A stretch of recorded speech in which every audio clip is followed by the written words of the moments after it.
네, 지금 김한석 씨 옆에 계신데 아니 지금 뭐 우주인도 아니고 말이에요. 일단은 어떤 느낌이 있는지 한번 해보고 싶다 그래서 제가 일단은 자동 모드로 세팅을 해드렸고요. 지금은 깨어있고 본인 호흡이 정상이기 때문에 지금은 약간 힘드실 거예요.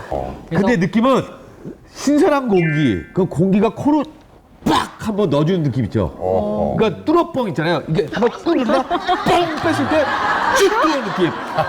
그러니까 시원한 느낌은 있어요. 네. 무작정 구매를 해서 그냥 처방 없이 했다가는 큰 낭패를 볼 것 같아요. 이게 그냥 무작정 했다가 지금 현기증도 나고. 맞아요. 네. 예. 예전에 지금도 일부긴 합니다만 이비인후과에서는 이 목젖을 자르는 수술 많이 했잖아요. 그 수술은 효과가 없다는 거죠? 네. 수면 무호흡증이 있고 산소가 떨어지는 코골이에는 목젖은 전혀 효과가 없습니다. 목젖 수술은요.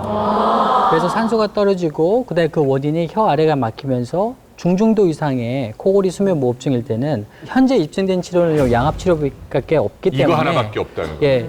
다른 치료는 아직도 입증된 게 없습니다. 그러니까 공인받은 치료. 공인받은 치료예요. 네. 보세요. 지금 얼마나 불편해요. 뭐 이렇게 뭐 우주인처럼 쓰고 이러고 주무셔야 하는데 이렇게까지 하면서 코골이를 치료해야 할까? 많은 분들이 고민할 것 같은데 뭐라고 말씀하고 싶으세요? 양압 치료기는 처음에 한 2, 3주 정도는 적응 기간이 필요하지만 적응이 된 이후는 혈압도 떨어지고 몸도 상쾌해지고 또 기억력도 돌아오고 몸 상태가 좋아지는 걸 알기 때문에 본인들이 너무 챙기세요.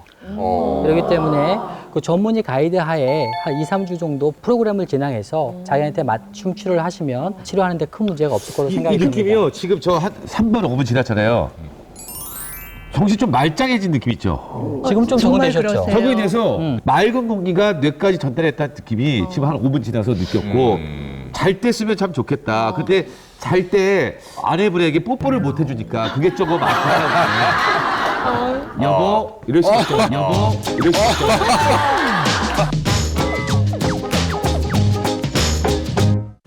아니 근데 그 가격은 얼마나예요 그게? 100만 원 초반대부터 300만 원 중반대까지 다양한데요. 예. 양압기 가격이 비싸다고 절대 좋은 건 아닙니다. 왜냐하면 자기한테 맞는 타입이 따로 있으세요. 내쉬는 게 힘든 사람은 내쉬기 편한 기계가 있고요. 들어마시기 힘든 사람은 들어마시기 편한 기계가 있기 때문에 절대로 비싼 기계가 자기한테 맞는 것도 아니고요. 수면장애 환자들은 이게 의료보험이 됩니까? 아직 국가에서 그러게요. 되지 이게 않고 안 됩니다. 있습니다. 예, 건강보험 적용이 안 왜안 된다는 되지? 얘기인데 그래도 우리는 고민을 합니다. 어느 정도 코골이 때 이런 방법을 동원해야 하고 어느 정도 코골이 때는 그냥 참고 지내자. 어떤 그 기준이 있나요? 가장 정확한 거는 수면다운 검사를 하시고 수술 치료가 좋은지 양압기 치료가 좋은지 전문의 판단과 상의하에 결정하시면 좋을 것 같고요. 좀 강한 코골이, 중증도 이상의 코골이를 이제 한국 사람을 분석을 해보니까 원인이 이 혀 위가 아니라 기도가 좁은 상태인 사람들이 되게 많습니다. 기도가 좁은 상태에는 그 코골이 수술이 효과가 없기 때문에 중증도 코골이라 그러면 수술보다는 뭐 양압기 치료가 훨씬 더 도움이 되지 않을까 생각이 수면 듭니다. 다운 검사가 얼마예요? 30만 원대부터 30만 원대부터. 30만 원대부터 한 70만 원대까지 네. 30만 원대 검사만 해도 정확하게 진단은 되는 정확하게 거죠. 진단이 됩니다. 그것도 30만 보험이 안 원대만 되는 해도. 거죠. 그것도 아직 보험이 되지 않고 그러네요. 있습니다. 검사를 어떤 방법으로 해요? 자면서 하나요? 9시에 오셔서 뭐 11시부터 아침 6시까지 검사가 이루어지는데요. 뇌파, 그다음에 호기 능력, 산소, 심장 모든 18개 채널을 머리부터 발끝까지 붙이고 이제 자는 동안에 이루어집니다. 치아 교정을 하면 코를 곤다는 얘기도 있더라고요. 이제 치아 교정할 때 그 많은 치과 선생님들이 이를 발치를 하는 경우가 있죠. 예, 이를 발치하면 공간이 확보가 되고 공간이 있어야 교정이 되거든요. 근데 그 사람이 턱이 작아서 이빨이 삐뚤삐뚤 나서 오히려 턱 공간을 넓혀야 되는데 치 교정 개념으로 이빨을 발치한 다음에 다시 좁혀서 이를 이제 그 배열을 맞추면은요. 이 배열은 예쁘게 됐지만 공간이 더 좁아져서 혀는 더 밀리니까 오히려 수면 무호흡증이나 코골이가 심해질 수가 있습니다. 교정을 어떻게 하고 어떤 방식에 따라서도 코골이나 무호흡증이 좋아질 수 있고 심해질 수 있기 때문에 그 치과 선생님과 또 이런 전문의들이 거의 협진하에 상의한 이후에 하시는 것이 좋을 거라고 생각이 듭니다. 잠 못 이루는 당신이 가장 먼저 떠올리는 방법 수면제. 하지만 먹어도 될까 두려움부터 앞서는데 닥터 한진규가 제시하는 수면제 집중 분석. 밤에 잠을 자고 싶은데 잠이 안 오면 너무나 고통스럽죠. 수면제를 먹어야 될까 말아야 될까 누구나 생각을 할 수밖에 없습니다. 그런데 수면제를 먹고 자는 거를 모든 사람이 좋아하지 않고 어떻게든지 안 먹고 자려고 많이 노력할 수밖에 없죠. 그런 노력하는 과정이 오히려 긴장을 유발하고 수면 리듬을 더 깨트려서 처음에 일시적으로 수면제나 수면유도제를 먹으면 치료될 병을 본인 스스로 하겠다고 리듬을 완전히 깨트린 다음에 병원에 오신 분들도 너무나 많습니다. 그래서 본인이 수면제가 어떤 종류가 있고 어떤 수면제가 본인한테 어떤 영향을 미치는지 살펴보면 좀 더 안심이 되고 약에 대한 걱정이 없어지지 않을까 생각이 듭니다.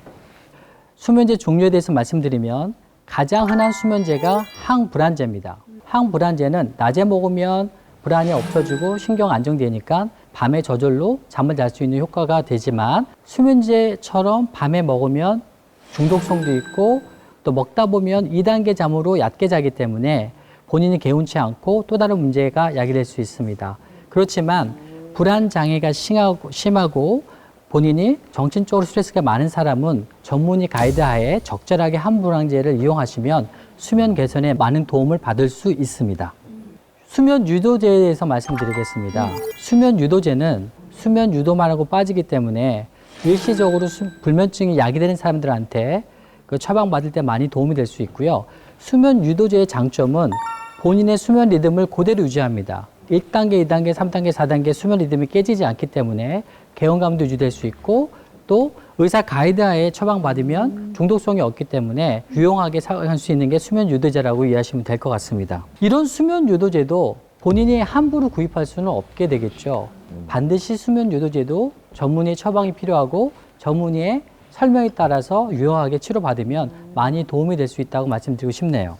수면제랑 수면 유도제는 꼭 먹어야 될 사람도 있고 그다음에 도움이 되는 사람도 많지만 주의해야 될 사람도 있습니다. 본인이 호흡이 안 좋은 천식 환자라든가 수면 호흡장애가 있다거나 수면 무호흡증이 있다거나 심장이 안 좋거나 부정맥이 있거나 아니면 심장 질환을 앓았던 경력이 있던 사람들은 수면제 복용을 함부로 하시면 안 될 것 같습니다. 그런 경력이 있는 사람들이 잠이 안 온다고 수면제를 과하게 복용하다 보면 오히려 큰 문제가 생길 수 있고 또 약이 안 됐기 때문에 수면제 용량이 올라갈 수밖에 없습니다. 또 다른 수면제 복용할 때 주의점을 말씀을 드리면요. 일단은 수면제를 드시자마자 침대에 들어가거나 아니면 침대에 들어가서 수면제를 복용하셔야 됩니다. 바로 졸려온 사람은 1분 내에 주무시거든요. 근데 그걸 먹고 화장실 가는 사이에 쓰러질 수도 있으시잖아요. 너무 졸려와서. 그렇기 때문에 반드시 침대 안에 들어와서 약을 복용하는 것이 중요한 포인트고요. 증상이 좋아지고 수면 리듬이 찾을 때까지 아주 마음이 편한 상태에서 매일 복용하셔야 돼요. 하루 이틀 잤다고 약을 끊어버립니다.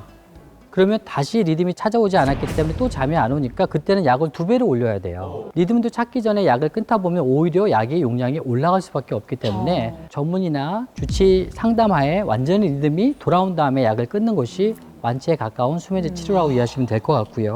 절대로 알코올과 같이 먹으면 안 됩니다. 우리가 술을 먹으면 졸립지 않습니까?